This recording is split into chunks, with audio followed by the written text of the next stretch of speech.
Hi everyone, welcome to Torah on Demand. I'm Rabbi Yael Ridberg.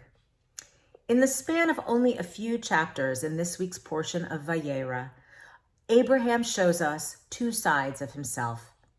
We first encounter a God appalled by the resurgent lawlessness of Sodom and Gomorrah and wondering aloud whether to share God's plan to destroy the cities with his new partner, Abraham.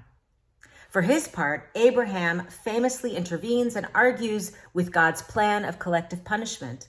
Alarmed at God acting in an unjust manner, Abraham demands to know if God will sweep away the innocent along with the guilty and asks, "Shall not the judge of all the earth deal justly?" We can and should celebrate this Abraham as a man who argued against perceived injustice. And when the text imagines that God wondered aloud whether to tell Abraham, God is modeling a kind of self-limitation. In the words of Rabbi Shai Held, God wants and actively seeks a kind of intercession. Argue with me, stand up to me, persuade me. And even though the cities are destroyed in the end, with no righteous people in there, we feel good about Abraham's example.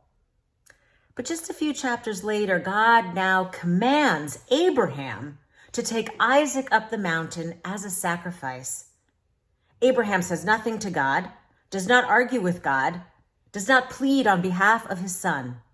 And in fact, his silence in the face of this brutal, potentially unjust act would be what most of us would say is the more expected injustice to decry, even while Isaac is ultimately saved.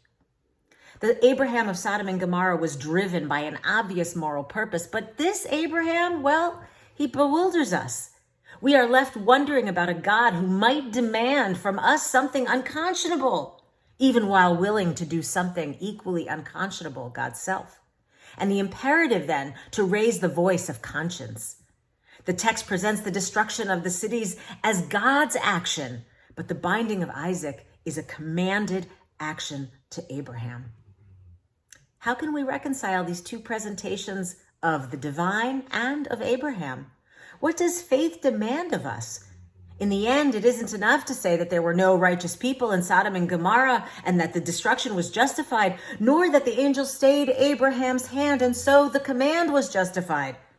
We must grapple with what it means to respond or to resist what we perceive to be the call of God.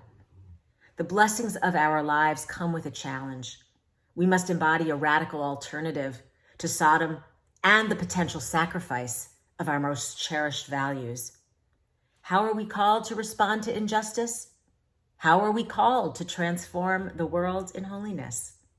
That is for us to determine. Shabbat Shalom. Thanks for joining me. See you next time.